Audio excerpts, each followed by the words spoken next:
Olá, tudo bem? Seja bem-vindo a mais um encontro do SOS Depressão. Eu sou o pastor Jean-Pierre, um dos pastores auxiliares aqui na Igreja Família Debaixo da Graça, em Castanhal, no estado do Pará.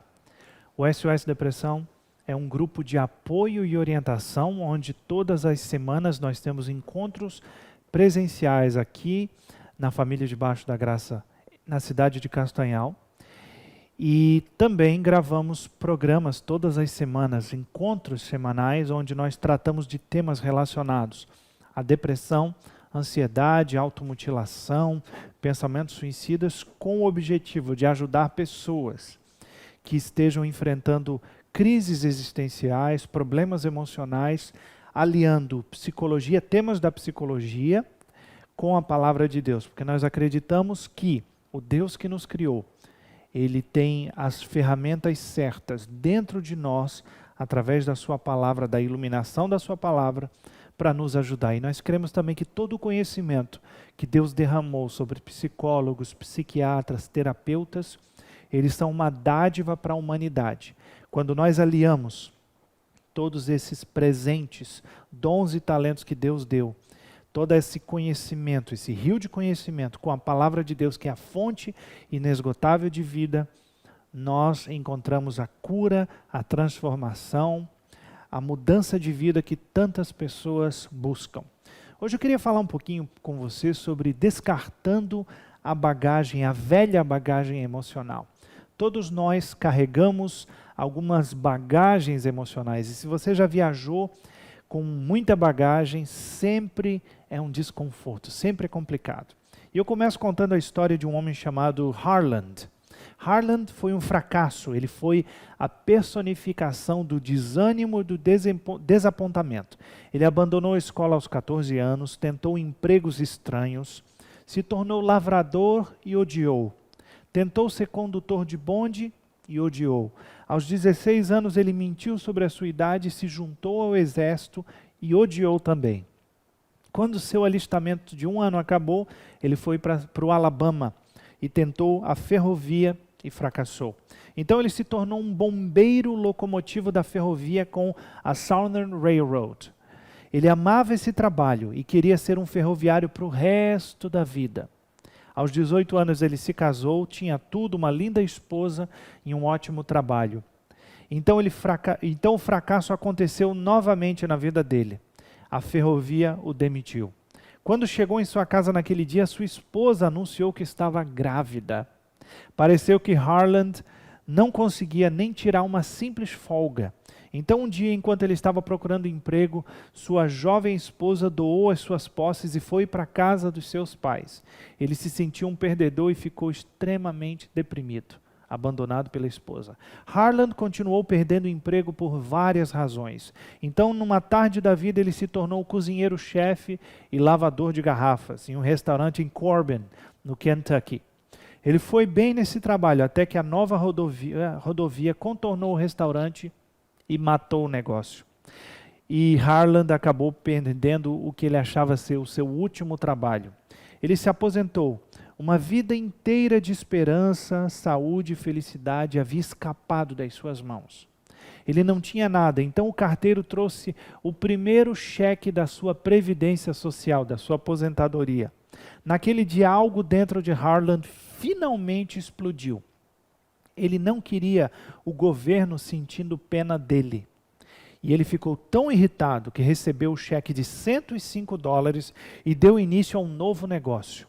Com a idade de 86 anos, ele finalmente se tornou um sucesso.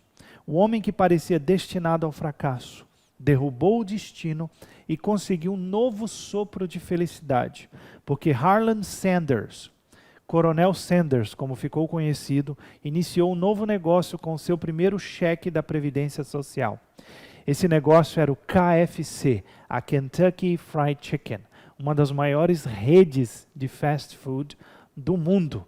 Então essa história nos mostra que nós podemos dar a volta por cima, mas todos nós, se você for ouvir a história das pessoas que estão perto de você, todos nós carregamos uma velha bagagem emocional, que ela pode ser jogada fora, Nós podemos nos livrar dela ou nós podemos carregá-la, sentindo constante desconforto na nossa vida, presos a situações que podem nos manter estagnados na vida. A vida, ela vai ter falhas, vai ter decepções, retrocessos, impostos, complicações de saúde, crianças rebeldes, muitos outros problemas que nós não prevíamos na nossa vida. Se nós deixamos que esses problemas travem a nossa vida, é um sinal de que nós estamos guardando uma bagagem que já deveria ter sido descartada. Imagine você passa aquele dia, eu costumo viajar para visitar meus pais numa longa distância, atravesso o Brasil inteiro para visitar minha família. E eu sei como é carregar as minhas malas, da minha esposa, do meu filho. Quando a gente chega em casa e solta a mala, é um alívio gigantesco, porque ninguém gosta de carregar bagagem. Agora imagine você, se eu chegasse em casa e continuasse com o peso da bagagem, no dia seguinte continuasse puxando essa bagagem, fosse ao supermercado puxando essa bagagem, voltasse para casa carregando essa bagagem o tempo todo. Seria um desconforto, eu chegaria a um ponto de exaustão. E é isso que nós fazemos emocionalmente muitas vezes. Nós deixamos que as coisas que nós passamos, os lutos que nós vivemos, as falhas que nós cometemos, as culpas que nós carregamos, elas acabem ficando dentro de nós e nos colocando numa posição de estagnação. E a nossa vida não consegue mais avançar. A gente senta naquela velha cadeira de balanço, olhando para a vida e dizendo, eu vou me aposentar mesmo porque a vida não tem mais nada para mim. Essa história de Harlan Sanders mostra que nós podemos, independente da nossa idade, independente do número de decepções que nós tenhamos vivido, Deus ele sempre tem um caminho de retorno, um caminho onde nós podemos nos levantar novamente e seguir em frente. Existe uma história muito linda na Bíblia, em 1 Reis capítulo 18 e 19, que fala sobre o profeta Elias. Elias é muito conhecido por ter feito fogo descer do céu, enquanto ele enfrentava os profetas falsos do Deus falso Baal, né? Num lugar chamado Monte Carmelo. Foi uma verdadeira batalha de trincheiras que ele fez lá. A situação parecia complicada, ele tinha lá 450 profetas de Baal contra ele. Imagine, um homem só contra 450 profetas falsos de um Deus falso. Mas quando Elias clamou a Deus, a Bíblia diz que fogo veio do céu. E Deus demonstrou o seu poder como o único Deus verdadeiro entre os falsos deuses que o povo estava servindo. As pessoas imediatamente se ajoelharam, foi uma história linda de se ver. Os filmes tentam retratar o que aconteceu, mas eu acho que nada chega perto do que foi realmente estar lá. E todos se ajoelharam, disseram que o Senhor era Deus, mas logo depois de ter vencido 450 profetas, Elias recebe uma mensagem da rainha má Jezabel, que também já foi retratada em novelas e filmes na TV. Ele recebe uma mensagem dizendo que amanhã, na mesma hora, ele já estaria morto, que ela iria tirar a sua vida. Então, Elias foge com medo para Berseba, né? Um caminho de um dia inteiro no deserto, e ele encontra uma árvore com sombra, um zimbro, a Bíblia diz, e senta debaixo e diz para Deus, é isso, pode tirar minha vida, Senhor, eu não consigo mais viver assim. No minuto, Elias estava lá no topo do monte, enfrentando 450 profetas, estava por cima da carne seca, como diz o carioca, e agora ele estava fugindo e pedindo para Deus tirar a sua vida. Olha a queda emocional que Elias teve de uma hora para outra, como as suas emoções tomaram conta do seu coração, as emoções negativas, e tiraram Elias daquela posição de vitória. Na jornada pela libertação, pela saída, pela escapatória da estagnação emocional, nós não nos livramos da bagagem emocional que nós carregamos, tudo de uma vez só. novos obstáculos sempre vão se apresentar. Você já teve aquela sensação de que você está resolvendo um problema, você está quase resolvendo aquele problema, daí chega um novo problema para você? E é isso que acontece muitas vezes. Essas situações nos acabam fazendo com que a gente corra para debaixo de árvores de refúgio, como Elias correu, e pedindo para que a nossa vida encerre. Muitas pessoas acabam, infelizmente, tirando a sua vida, não sabendo lidar com essa bagagem emocional que elas estão carregando há tanto tempo.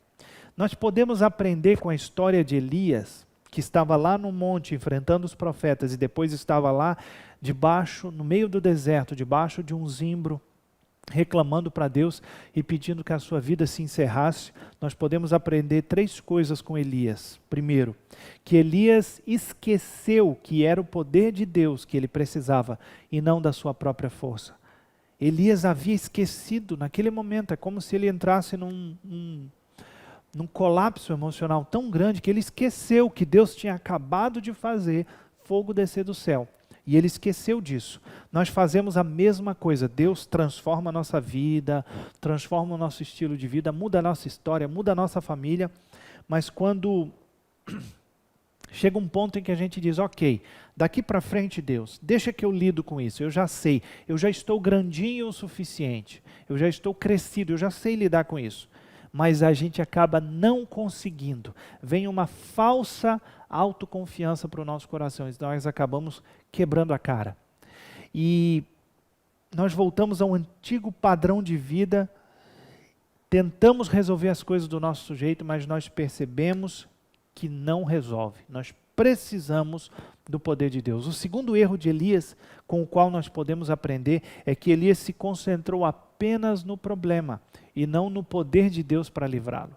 Ele começou a olhar para o problema e dizer, você é grande demais, você é terrível, eu preciso fugir de você, eu preciso me livrar de você, isso é maior do que eu. Elias começou a olhar para aquela situação. Ele tinha acabado de matar 450 profetas de Baal, visto fogo descer do céu, mas agora ele estava olhando para uma mulher, poucos soldados talvez do seu exército, e dizendo, eu não consigo, é maior do que eu. Ele esqueceu. Se você recair em velhas maneiras de pensar e de se comportar, mantenha o foco em seguir a direção do seu objetivo e não no fracasso da recaída. Elias fez exatamente isso. Ele olhou para o seu problema e achou que o seu problema era maior do que o seu Deus. E o terceiro, Elias se isolou, ele fugiu. E esse é um péssimo caminho. Ele escapou e desmoronou debaixo de uma árvore com pensamentos de fracasso, pedido de morte. É uma coisa fácil de fazer e nós também fazemos. É fácil se esconder, mas o isolamento só piora as coisas. O isolamento ele nos deixa à mercê dos ataques do inimigo das nossas almas, nos deixa à mercê dos nossos pensamentos negativos, nos deixa à mercê dos pensamentos suicidas. Nós acabamos sempre entrando por um caminho de desencorajamento. Nós nos sentimos sozinhos, nós nos sentimos sem apoio, sentimos que ninguém nos ama. A realidade era que Elias estava, no fundo, ele estava desanimado. Assim como Elias, nós podemos, quando nós começamos a olhar a vida através do filtro da nossa própria força, nós ficamos desanimados. Nós entramos no estado de desânimo. Então, nós acabamos, assim como Elias, ouvindo o sussurro do crítico interior, que já foi até um dos temas do SOS Depressão, e você pode encontrar essa mensagem aqui no canal, Silenciando o Crítico Interior.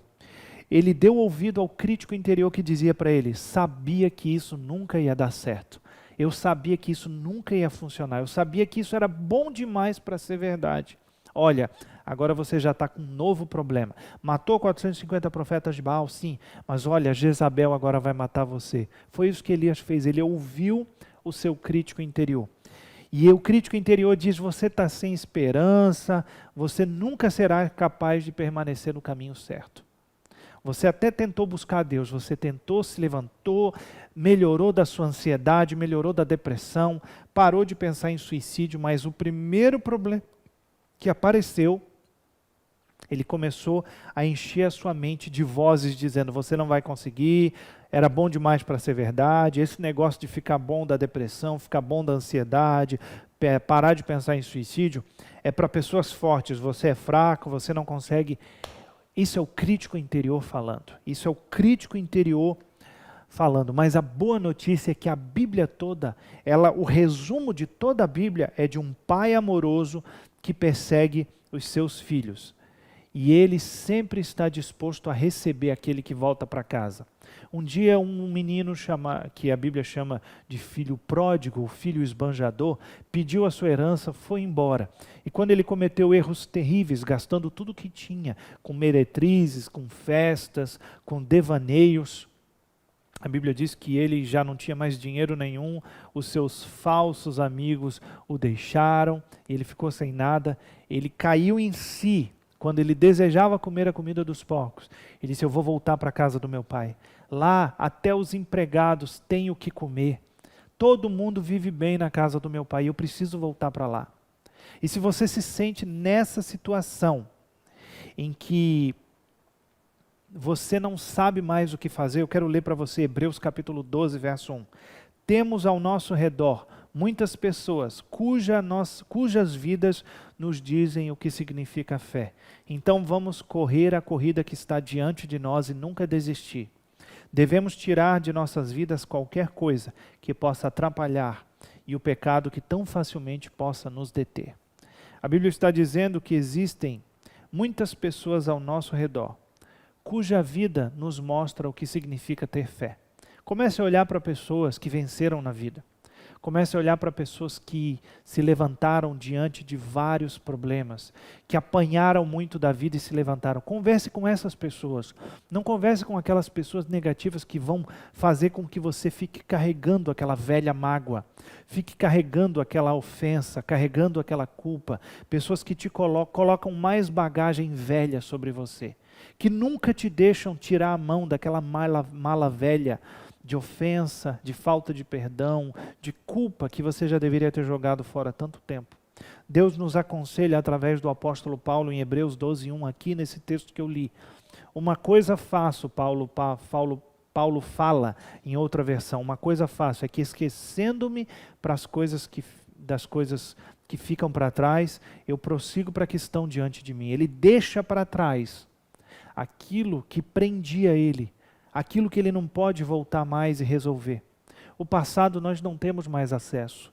Aquilo onde nós fracassamos, onde nós erramos, nós não temos como voltar lá e resolver. Mas nós temos o que a Bíblia diz, o dia que se chama hoje.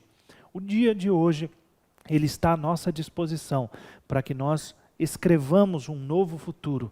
E a boa notícia é que Deus, Ele diz exatamente qual é o futuro que Ele espera para nós.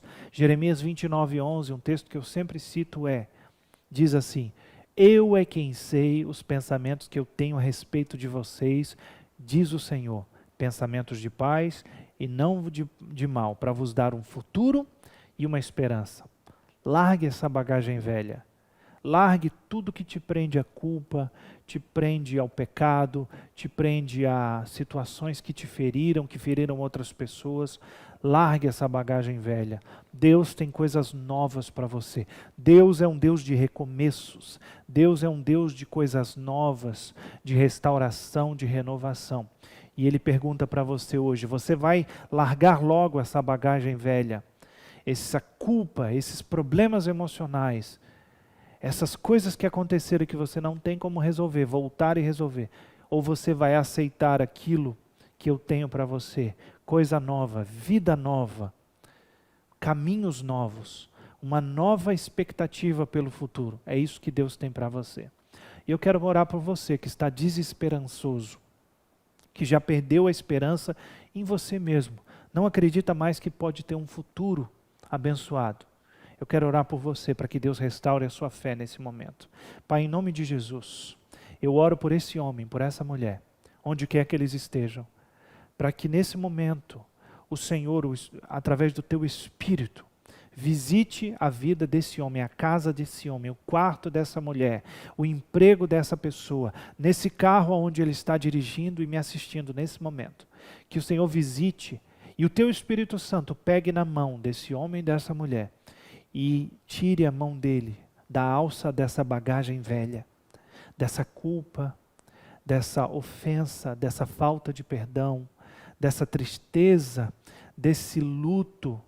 Desprende a mão dele dessa bagagem emocional velha e coloca, meu Deus, limpa os olhos dele, assim como o Senhor deu vista novamente àquele cego no caminho, o cego Bartimeu, que o Senhor nesse momento abra os olhos desse homem e dessa mulher, eles enxerguem a esperança e o futuro que o Senhor tem para eles. Que nenhuma bagagem velha, emocional, os prenda mais, mas que eles consigam olhar para frente e enxergar que adiante deles vai Jesus, que é o caminho, a verdade e a vida. E sem Ele, ninguém chega ao Pai. Eu oro por tudo isso e pela fé eu já te agradeço, pela obra linda que o Senhor já começou a fazer nesse momento, através dessa mensagem, na vida dessa pessoa, no nome de Jesus. Amém. Que Deus te abençoe e obrigado por estar conosco em mais um encontro do SOS Depressão. E não deixe de assistir todas as nossas programações aqui no canal FDG Castanhal. Que Deus te abençoe e até nosso próximo encontro em nome de Jesus. Amém.